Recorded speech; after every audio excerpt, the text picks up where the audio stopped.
Hello guys, my name is Rachna Navani. Welcome to biochem tutorial. आज के lecture में हम HIV जिसमें कि हम एड्स को पढ़ेंगे, एड्स के बारे में डिस्कस करेंगे।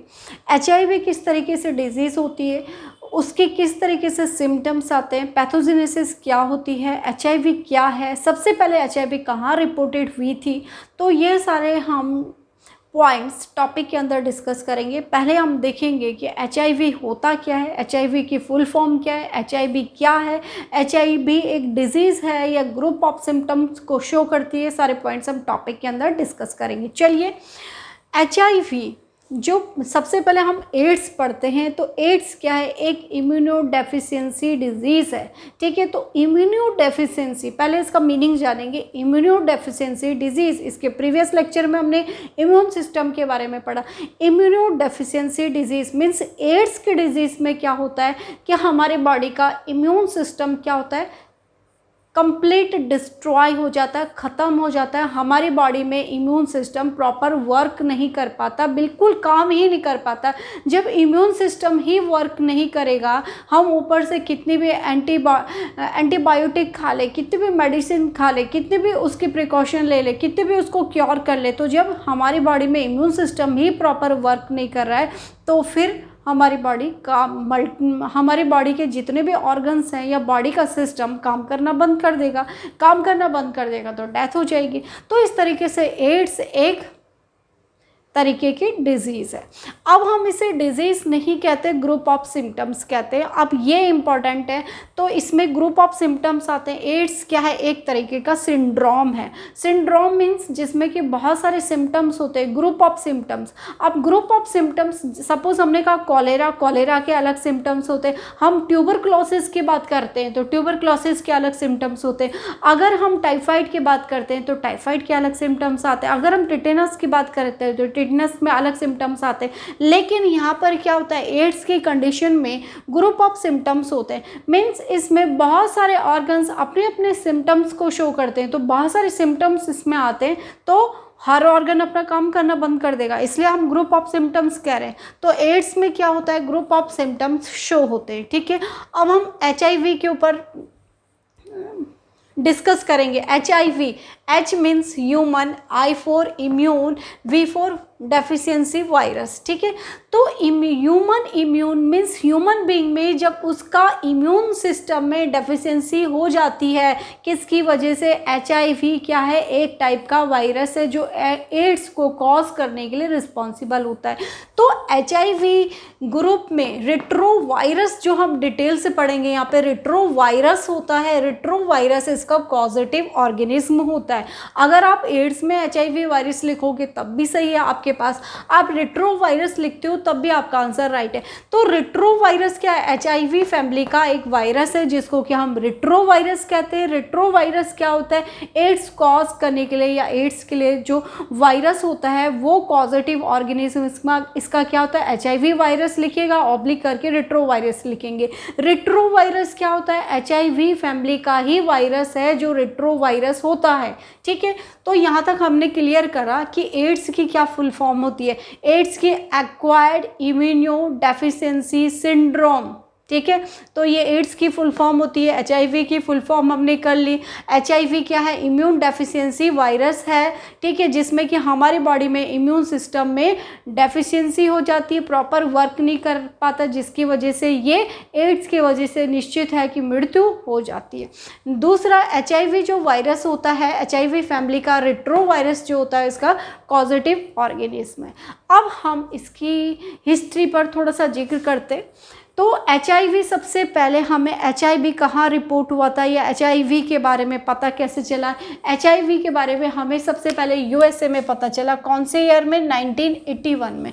1981 में सबसे पहले हमें HIV के बारे में पता चला। कहाँ पता चला, USA में पता चला। और किस में पता चला, सबसे पहले हमें मंकी में पता चला कि इसमें क्या है, HIV वायरस है। उसके बाद वो ह्यूमन बीइंग में आया। ठीक है, तो HIV का पता हमें सबसे पहले 1981 में पता चला और USA में ये रिपोर्ट हुआ। ठीक है, USA में पता चला। उसके बाद भारतवर्ष में कब आए, ये 1986 में भारत में इंडिया में HIV के HIV रिकॉर्ड करा गया। कब? 1986 में। अब हम इसका HIV क्या होता है, HIV में क्या होता है, सिंड्रोम डिजीज़ है। सिंड्रोम मीन्स जिसमें बहुत सारे ग्रुप ऑफ सिम्टम्स होते हैं, उसको हम सिंड्रोम कहते हैं। ठीक है, तो इतना हमने HIV का इंट्रोडक्शन लिया।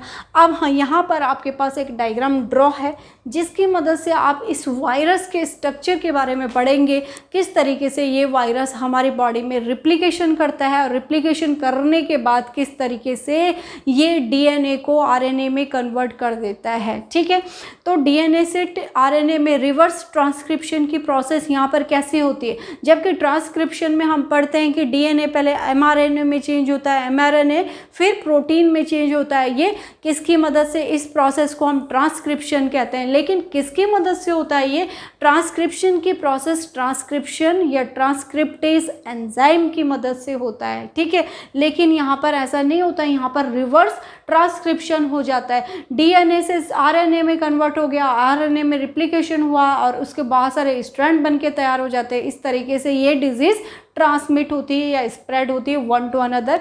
वो हम नेक्स्ट लेक्चर में पढ़ेंगे मोड ऑफ ट्रांसमिशन क्या होता है। पहले हम इसका स्ट्रक्चर की डिटेल स्टडी करेंगे। ये हमने स्ट्रक्चर ड्रॉ करा है किसका? एड्स के वायरस का या HIV वायरस का। ठीक है, या रिट्रो वायरस का, कुछ भी कह लीजिए।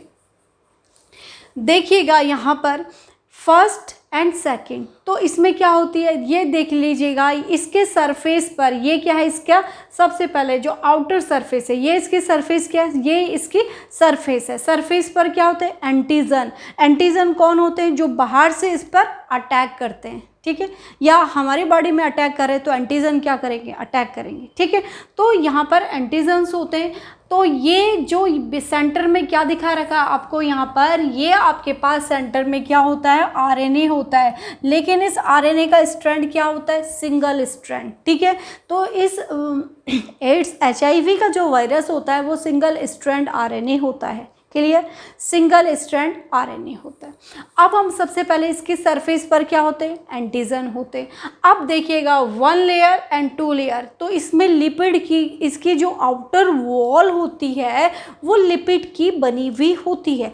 अब देखिएगा इसमें लिपिड की कितनी लेयर है? लिपिड की इसमें 2 लेयर है, इसलिए हम इसको क्या कह रहे हैं? Lipid bilayer. क्या कह रहे हैं? लिपिड बाइलेयर, क्योंकि इसमें लिपिड की कितनी लेयर है? 2 लेयर है इसमें लिपिड की, तो इसको हम लिपिड बाइलेयर कहते हैं। 1 layer and 2 layer, lipid bilayer. ठीक है, अब इस जो 2 लेयर के बीच में जो प्रोटीन होता है, यहाँ पर first layer second layer, lipid bilayer, lipid, इसके अंदर जो प्रोटीन होता है उस प्रोटीन को हम ग्लाइकोप्रोटीन कहते हैं। ठीक है, इस प्रोटीन को कौन सी प्रोटीन कहेंगे? Glycoprotein, glycogen plus protein. इस प्रोटीन को हम कौन सी प्रोटीन कह रहे हैं? ग्लाइकोप्रोटीन। अब देखिएगा ये हम ग्लाइकोप्रोटीन कह रहे हैं और यहाँ पर भी क्या है? ग्लाइकोप्रोटीन है। अब ध्यान देना, बहुत इंपॉर्टेंट है, ग्लाइकोप्रोटीन 120, ये कौन सी प्रोटीन है? यहाँ पर ग्लाइकोप्रोटीन है, लेकिन ये क्या है? ग्लाइकोप्रोटीन 120। दिस इज इम्पॉर्टेंट, ये आपको याद करना है। ये ग्लाइकोप्रोटीन क्या है? 120 है। और यहाँ पर इस ग्लाइकोप्रोटीन का स्ट्रक्चर यहाँ पर कैप्सूल लाइक स्ट्रक्चर है। जगह जगह देख लीजिएगा आप, कैप्सूल लाइक स्ट्रक्चर है। तो यहाँ पर कौन सी प्रोटीन होती है? इसके बीच में ग्लाइकोप्रोटीन होती है। और यहाँ पर ये कैप्सूल लाइक जो प्रोटीन होती है ग्लाइकोप्रोटीन, वो ग्लाइकोप्रोटीन 120 होती है। ठीक है, अब देखिएगा, अब इसके जो सेंटर में क्या होता है? न्यूक्लियस होता है। न्यूक्लियस में क्या होता है? सिंगल स्ट्रैंड RNA होता है। अब न्यूक्लियस के चारों तरफ भी क्या होती है? न्यूक्लियोकैप्सिड होता है। ये क्या है? न्यूक्लियस है, इसके चारों तरफ क्या है? एक कैप्सिड है। तो न्यूक्लियस के चारों तरफ न्यूक्लियोकैप्सिड होता है। तो न्यूक्लियोकैप्सिड यहाँ पर इसके फर्स्ट में और सेकंड में, न्यूक्लियोकैप्सिड इसमें 2 तरीके से पाई जाता है। एक यहाँ पर इसके बाहर वाले सेक्शन में न्यूक्लियोकैप्सिड 24 और ये वाला न्यूक्लियोकैप्सिड 18। तो न्यूक्लियस के इसकी चारों तरफ जो वॉल होती है वो प्रोटीन की बनी होती है। कैप्सिड मीन्स जो कि इसके न्यूक्लियस के चारों तरफ की जो लेयर होती है वो, उसको हम कैप्सिड कहते हैं। और इसमें इस कैप्सिड में क्या होती है? प्रोटीन की कोटिंग होती है, इसको हम न्यूक्लियोकैप्सिड कहेंगे। ठीक है, तो यहाँ पर न्यूक्लियोकैप्सिड भी हमारे पास 2 अलग अलग, फर्स्ट फर्स्ट एंड सेकंड। ये न्यूक्लियोकैप्सिड 18 होती है, ये न्यूक्लियोकैप्सिड 24 होती है। ये क्या होती है? ग्लाइकोप्रोटीन होती है जो कि 120 होती है। और इसकी क्या खासियत होती है? ये तो इसका स्ट्रक्चर हमने बताया कि ये इसका स्ट्रक्चर होता है, लिपिड बाइलेयर होती है, सबकी समझ में आए। दूसरा, सेंटर में न्यूक्लियस होता है, सिंगल स्ट्रैंड न्यूक्लियस होता है। न्यूक्लियस के चारों तरफ क्या होती है? कैप्सिड्स होती हैं, जिसको कि हम न्यूक्लियोकैप्सिड्स कहते हैं। ये जो न्यूक्लियस के चारों तरफ वाला कैप्सिड होती है, न्यूक्लियोकैप्सिड 24 होती है। इसके बाहर वाली जो लेयर होती है यहाँ पर न्यूक्लियोकैप्सिड 18 होती है। और ये क्या होती है? यहाँ पर हमारे पास ग्लाइकोप्रोटीन होती है, लेकिन ये ग्लाइकोप्रोटीन क्या होती है? 120 होती है। अब इस ग्लाइकोप्रोटीन की खासियत होती है, बहुत इंपॉर्टेंट रोल प्ले करती है यही ग्लाइकोप्रोटीन यहाँ पर, ठीक है। तो यहाँ पर ये ग्लाइकोप्रोटीन ही इंपॉर्टेंट रोल प्ले करती है। कैसे? ये ग्लाइकोप्रोटीन जो कैप्सूल लाइक स्ट्रक्चर होता है, ये बार बार अपना इस स्ट्रक्चर को क्या कर देता है? तोड़ देता है, ठीक है। इसकी वजह से, वायरस की वजह से जब इसका बार बार ये स्ट्रक्चर ही टूट जाता है तो हम यहाँ पर जो हेल्पर सेल्स होते हैं इसको पहचान नहीं पाते, ठीक है। और पहचान नहीं पाते तो ये अपना आक्रमण जो ये वायरस होता है वो हमारी बॉडी में करता रहता है, तो इसलिए ये यहाँ पर इम्पोर्टेंट रोल प्ले करते हैं।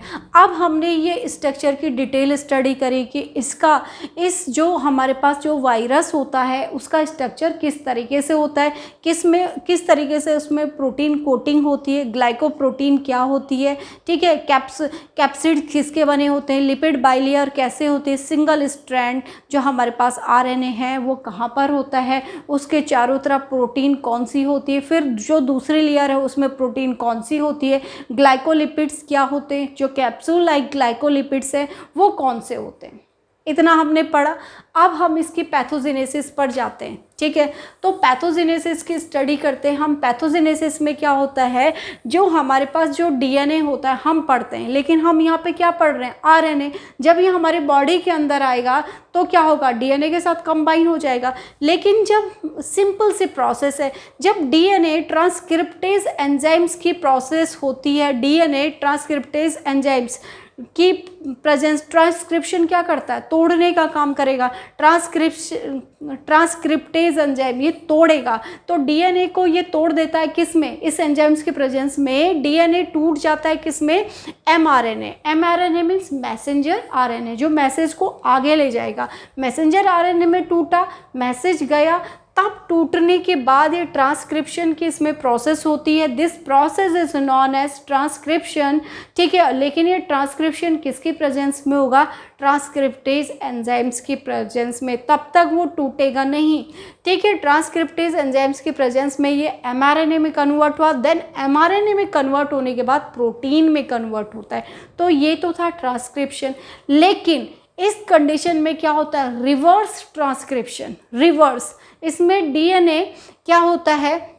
डीएनए डायरेक्ट आरएनए में कन्वर्ट हो जाता है, और ये आरएनए अपने आरएनए में रिप्लिकेशन होगा, और रिप्लिकेशन होगा तो कई नए स्ट्रैंड बना देगा।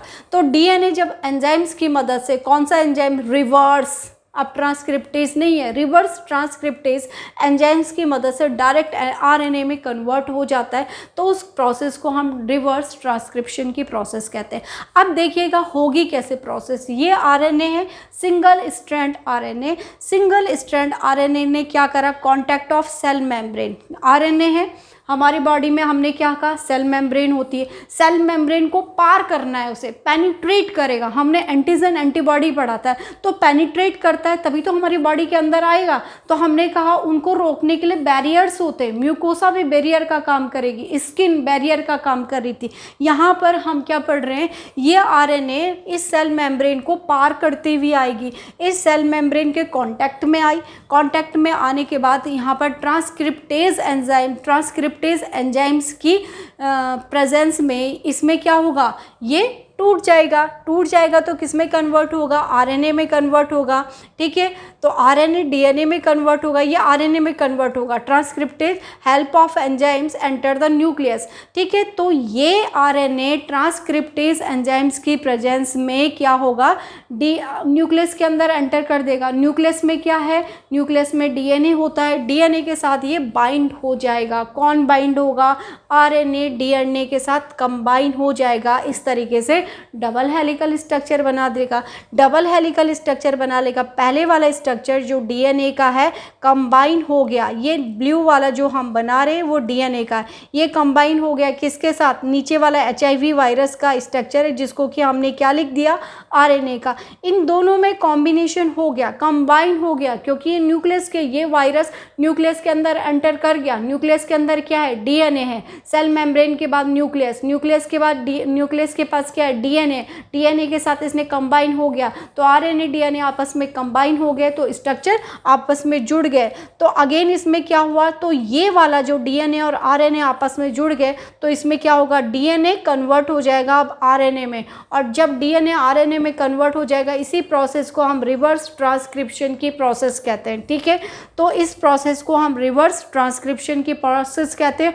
अब इसमें क्या होने लग जाएगा, रिप्लिकेशन होगा। रिप्लिकेशन होगा तो इसके बहुत सारे स्ट्रैंड बन के तैयार हो जाएंगे और सिंथेसिस होगी न्यू एचआईवी वायरस की। ठीक है, क्यों, क्योंकि इसमें सिंथेसिस हो रही है, बहुत सारे नए स्ट्रैंड बन रहे हैं, इतनी फास्ट इसमें रिप्लिकेशन होगी, और आरएनए के बहुत सारे एचआईवी वायरस से, एचआईवी वायरस या आरएनए के बहुत सारे स्ट्रैंड बन के आपके पास इस वायरस के तैयार हो जाएंगे, और जिससे कि हमारी बॉडी में इम्यून सिस्टम किस तरीके से डिस्ट्रॉय हो जाता है, ख़त्म हो जाता है। हमारा जो ये ग्लाइकोप्रोटीन 120 है, ये क्या हो जाएगा, ये टूट जाता है, बार बार ये टूट जाएगा, ये टूट जाएगा, ये टूट जाएगा। तो हमारी बॉडी में जो हेल्पर सेल्स होते हैं, इनको पहचान ही नहीं पाएंगे, पहचान नहीं पाएंगे, तो क्या होगा कि हम पहचान नहीं पाएंगे, तो हमारी इम्यूनिटी क्या हो जाएगी, लॉस होती चली जाएगी। वो फॉरेन पार्टिकल को पहचान नहीं पा रहे, क्योंकि इनको ये क्या हो जा रहे, नष्ट हो जा रहे, capsule like structure.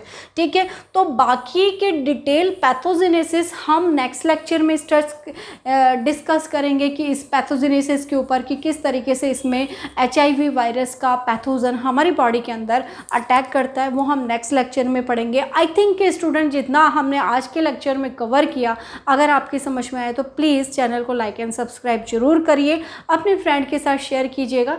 Thank you.